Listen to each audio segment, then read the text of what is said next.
Famous content creators are speaking out about this insane issue that's been prevalent in the gaming community for quite some damn time. Personally, I love gaining information from my chat and learning and growing with a game. But, oh my god, did I relate to what was said by Summit as well as Asmongold when it came to Elden Ring. But for me, it related more on a Genshin and Honkai impact level. So, before we get started, let me give you the rundown about what the situation's even about. Because we love tea, bitch! We love tea! So, basically, Asmongold has been playing Elden Ring and was really looking forward to it. Then felt really overwhelmed, not just by the game's contents, but by being told so much information from chat, and when he missed something, it was like he was being harped on for it, and it just became too much. It is a terrible scenario to be in, and even Summit talked about the exact same thing, where this weird pressure in a community can cause it so that it ruins a gamer's experience.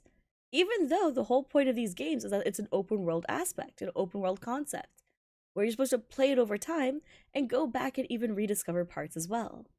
Now, how does this relate to Honkai and Genshin Impact? I've never spoke about this before because I'm a very overly positive being, but I also believe in being super honest with you guys. So let's talk about it. My experience playing Chapter 28 for Honkai Impact wasn't the best, and I loved the chapter itself.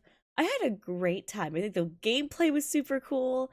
It felt really rewarding to like get my hands in there, and I love the different styles of combat that was introduced.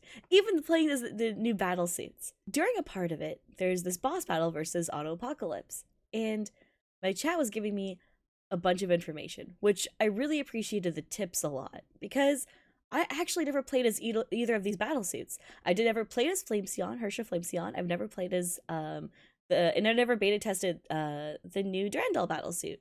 So I literally had no idea how either of these battle suits worked.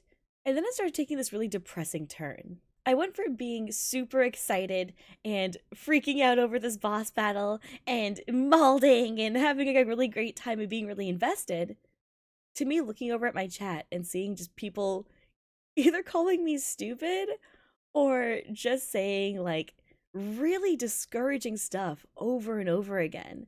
And it wasn't like one or two people. I had like 350 people, almost 400 people at one point watching me during this part in particular.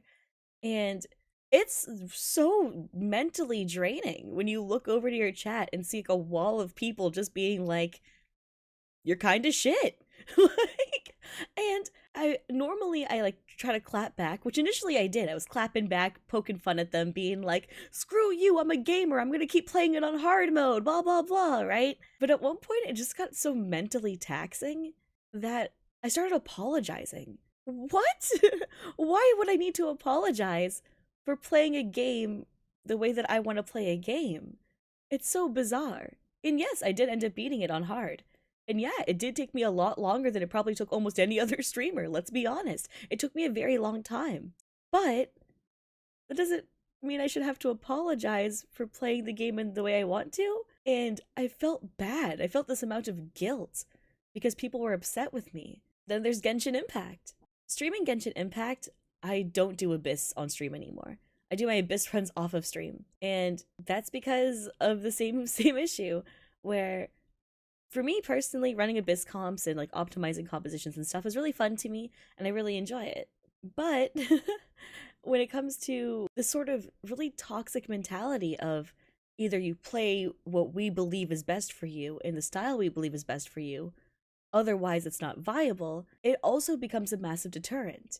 And I'm always telling people this all the time when they play Genshin or Honkai or literally any game you buy or you put money into or you just play in general. It's your damn time. It's your damn time and your damn money, okay? Play it how you want to play it. Even back when I used to do fighting games as my main content, I would tell people, if you want to play versus bots and that's what you find fun, do it. You don't need to compete online if you don't want to compete online because it's whatever makes you happy. It's your time.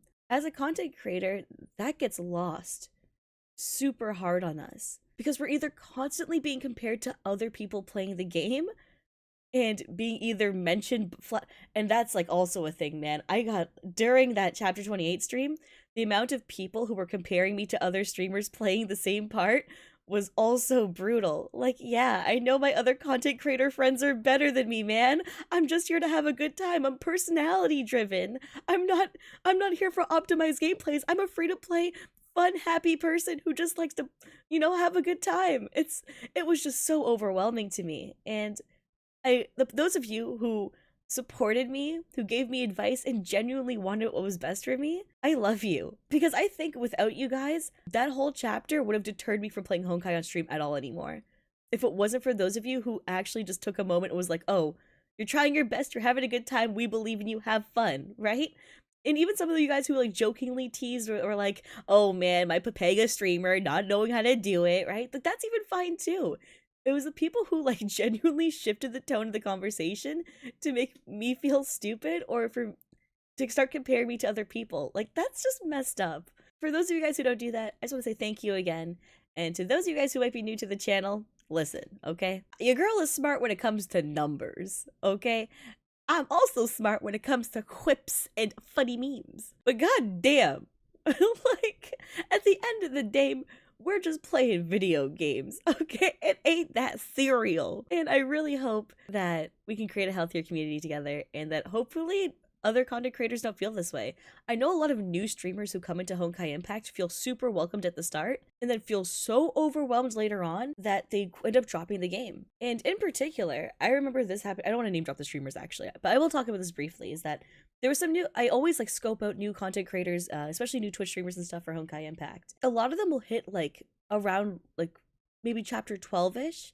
Sometimes they'll hit even close to 14. They'll get close to Meteoric Salvation and drop the game because they're told like you must read the manga, you must do X, Y, and Z. You don't know this, so you don't understand the backstory. So this is like it's so much information for them. Right? It's very overwhelming.